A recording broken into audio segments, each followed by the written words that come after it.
Sziasztok! Itt vagyunk a Brain Baron, dr. Mara Einstein-nel, aki egy nagyon-nagyon érdekes témát hozott nekünk, azt, hogy a marketing hogyan használja ugyanazokat a stratégiákat, amiket a szekták is, úgyhogy most erről fogom őt kérdezni, tartsatok velünk! So, how do companies use the same strategies as cults? Wow. Okay, that's a big question. Yeah. But let's start at the beginning. There are a certain number of retention and recruitment strategies that cults use. Mm-hmm. And the very first thing that they do is they look for vulnerable people. So here we are with a bunch of young people. This is prime place for cults to want to pick people up. College campuses, because students appear on campus. They're away from their families, usually for the first time. They don't have a social community. They're looking to become part of a group, and that's why cults like that space very much. The next step in the process is to lure people in with deception. Find some way to get people in the door. So one of the ways that cults do this is things like a free yoga class, or a free meditation class, or a free dinner, right? Especially if you're thinking about students on college campuses, nothing better than free food. And then they try to upsell you. Can I get you to buy something else? Okay, you've taken this yoga class. Can I get you to buy a series of classes? And what they're trying to do is to integrate you into the community, to get you to connect with other people in the group. Because the more that happens, and this is true of churches, right? This is true of any group, it becomes harder for you to leave the group once you've made connections with everybody else, right?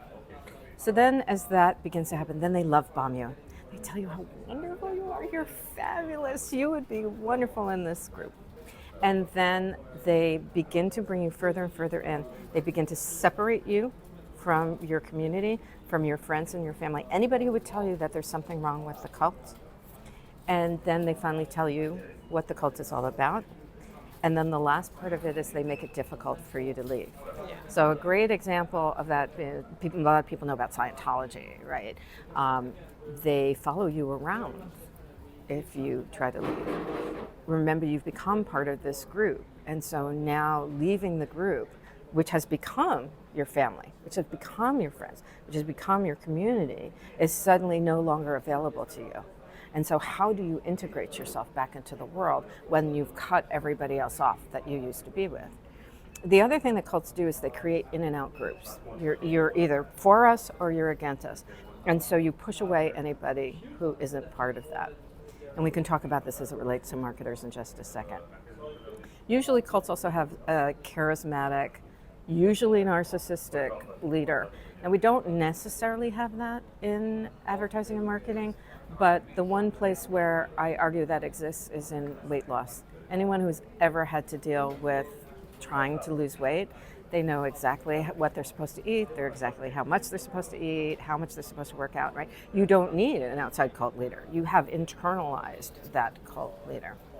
And then, of course, there is having an overall worldview that will answer all of life's questions. So if somebody tells you that they know everything and they have the answer to all of life's problems, run. Just run the other way. Okay, so that's what cults do. So what do marketers do? There's something known as the marketing funnel. Marketers talk about the marketing funnel. The top of the funnel is awareness. You're trying to get as many people as possible to know about your product or service. Then the next step in that process is consideration. You've heard about all of these different types of products in a particular area. Which one do I want to buy? And then the next step when you buy it is called conversion, which I think is hysterical. But it's called conversion, right? You're not just buying something, you're converting to a user of the product. And then the last step is loyalty. And in today's marketing parlance, we call those people marketing evangelists, because you want those people to then go out and sell the product for you. And what we know about marketing since the beginning of time is the best form of marketing is word of mouth marketing. Yes. It's word of mouth. You never bought something because you saw a commercial. You bought something because your friend told you, or your mom, or an influencer, told you to go out and buy it. So if you look at those two things side by side, they they work absolutely parallel to each other. And it's always fascinating to me when I talk about this in front of a group of marketers. They're all like, yep. Yeah, we do that. We do that. that is exactly what we do, and it's absolutely the same process, because what you're trying to do as a marketer, right? You're trying to find somebody who's vulnerable, and the vulnerability can work in a lot of different ways. But what you're trying to do is, where can I find that person's pain point? Problem, yes. Yes, right, exactly right. So where can I find that person's pain point? Make them feel really badly about that. Your hair isn't clean enough, your makeup isn't right, you weigh too much, you don't have enough money, you don't drive the right car, right? Your clothes aren't right, all of that kind of stuff.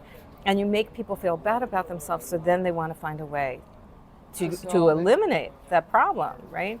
And that's not new. I mean, advertisers from the beginning of time have had to say, if an advertiser said, "You're wonderful, just the way you are," right? You would never have to go out and buy their product. Yeah. So they have to tell you that there's something wrong with you, so that they can create a product or have a product that's going to solve that problem for you, right? So they start with that place of vulnerability. And then once you become part of that sort of community of a brand, then they start telling you how wonderful you are. And in the early 2000s, there were this growth of what were known as brand communities. And it was things that companies sort of built around. So Jeep, for example, is a really good one, is they would invite people to drive Jeeps off-road, because that's the real value in it. But you didn't go by yourself, you brought a friend or a family member, and then you met all these other people who were learning how to drive Jeeps, right? So it's creating community. But what happened in a really short period of time, that was 2000 when we were talking about brand cults, brand communities. So 2000 we were talking about brand communities. By 2005 we were talking about brand cults. It was that fast that it shifted from being a thing where people could come together around a brand to something that became much more, not always, but in many cases much more nefarious. And so people connected to brands because they are part of who we are, because they are identifiers for us. And so we don't want brands, we don't want to just buy a phone or buy a cup of coffee. We want that brand to have values embedded in them, and then we use those brands to tell people who we are. Can you say an example? It's not in the written questions, Yeah. but I'm curious if you can mention a brand that is the best in this brand cult making. And the brand, okay. Well, there's a couple of different levels of brand cults, right? So there's some brand cults that are, almost more like brand communities. Like a great example is Nutella. Oh, Nutella, yes. Yeah. People who love Nutella.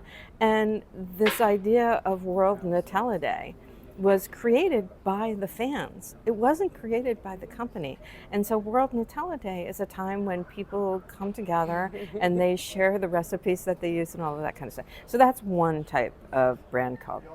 Then another one might be something like Apple, right? And so people who use Apple, right, in and out groups, talk about cults and in and out groups. So if you use Apple, you're not going to use a Microsoft product, right? This whole in and out.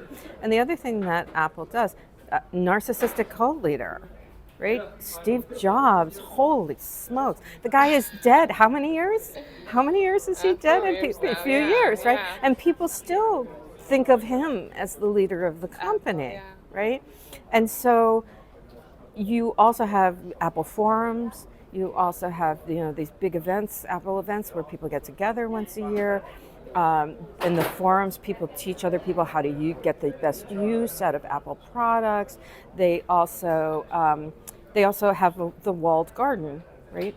And so it becomes hard to leave.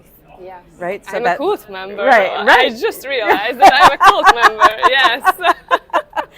So that. I mean, is that going to hurt you overall as a person? No, but there's very cult-like aspects to it. Now, the extreme example that I give is there's a clothing brand called Brandy Melville. I had never heard about it either. Me neither. And it was something that my daughter is Gen Z, but I think it was when she was young, but I just wasn't aware of it. But it's a brand that has one size, and the size is this big. It's tiny, tiny, tiny, tiny, tiny. It's hard to get in. It's hard to get in. And if you look at the models on their website, they all look like they're anorexic. Mm-hmm. And so these young girls, vulnerable, right? You're talking about, 14-year-old girls, 15-year-old girls, very young, haven't established who they are, don't know identities, want to do things that they can fit in with a group, right? And so this brand presents to them an idea of who and what they're supposed to be. Yeah. Now that in and of itself wouldn't be horrible, except that the owner of the company is a man who everything is presented as white up front, all black people that work in the back, and then anybody who works on the floor has to have their picture taken. It is sent over to him in Italy, and he decides whether or not they are appropriately dressed. Now that kind of control is the kind of control you see in a cult. Yes. What to dress, how to dress, what to eat, who to marry, whether or not you can have sex, right? All of those things. So toxic. Yes, very toxic. Yeah. Very toxic. Oh my God. What is a manipulation technique that most consumers aren't aware of? That is a good question. I told you. It is.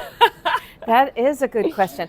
I think probably I'll make that sort of a two-parter. One, consumers are less and less aware of when they are engaging with advertising to begin with, particularly on social media spaces. So even while they know an influencer, they've become connected to an influencer, they've come to trust the influencer, there's nothing to say that the influencer hasn't suddenly got a brand deal and is trying to sell them something.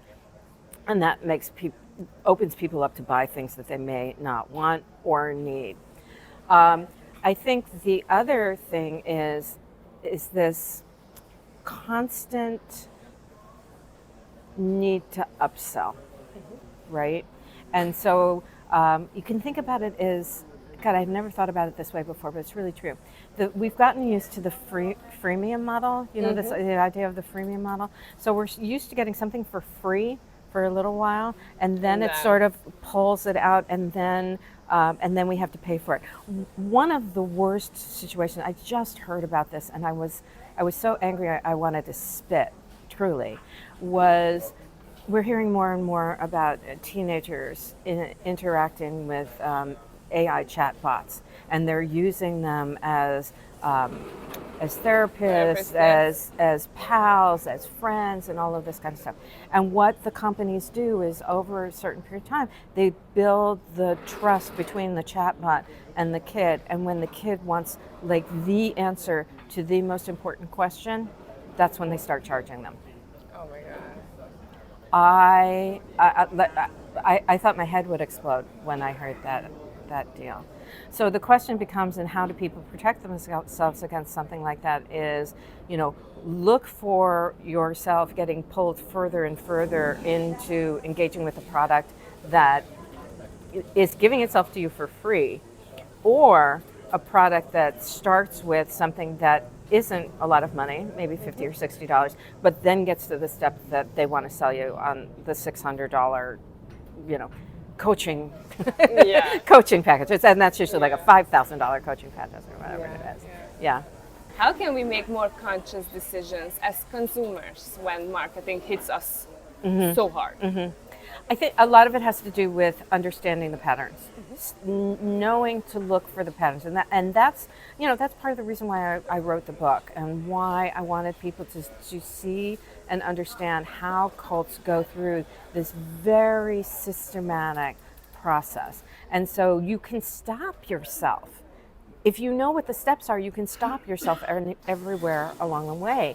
And so, we are all going to be vulnerable at some point in our lives. We all are going to be. The question becomes, where on that place can you stop yourself? Okay, somebody may give you something for free. Okay, I but accept it. I accept that. But step back and say, okay, they gave this to me for free. What's the next step in the process of them giving this to me for free? And it may be nothing. Probably will be. It's very rare that somebody's there is no such thing as a free lunch, right? Yeah. Then the next step is are they going to try and upsell you? Or before they try to upsell you, are they going to try to make you part of the group? Or are they trying to tell you that how wonderful you are, or that you're better at something that you know in your own mind that you're not that good at? That's another step. Are they trying to sell you? That's another step. Are they trying to separate you from other people in your group and community? That's another step. So if you can be aware of those steps and then be able to stop yourself along the way, then you have the opportunity to shift. I actually had somebody who follows me on TikTok said, thank you so much for your work. I have become aware of the steps, and I bought something from this person, and I paid $50 or $60, and then they wanted to upsell me on the $600 package. But because I've been understanding and thinking about and being conscious about the steps, I knew to stop myself. So I think it really helps. So being conscious is really the key. Well, that's one of the reasons why, people say to me, okay, so how do we protect ourselves? How do we protect ourselves as consumers? When do most people pick up their cell phone? Late at night, at the end of the day, right? It's the end of the day, you've had dinner, you have kids, you put the kids to bed, you're sitting down. And instead of watching television, right, which is what we used to do, you spend the time scrolling. And not only you're scrolling when you're really not paying attention. And so you are more open to whatever kind of communication is coming at you. Yeah. And remember, both the technology and the communication is created to get you more anxious and more angry, which is also the last thing you want to do right before you go to bed. Yes. Right? Yes. No screen time before bed. Right. Exactly right. Yeah. Thank you for your time, and I'm really waiting for your talk. Oh, it was my later. pleasure. Thank you so much.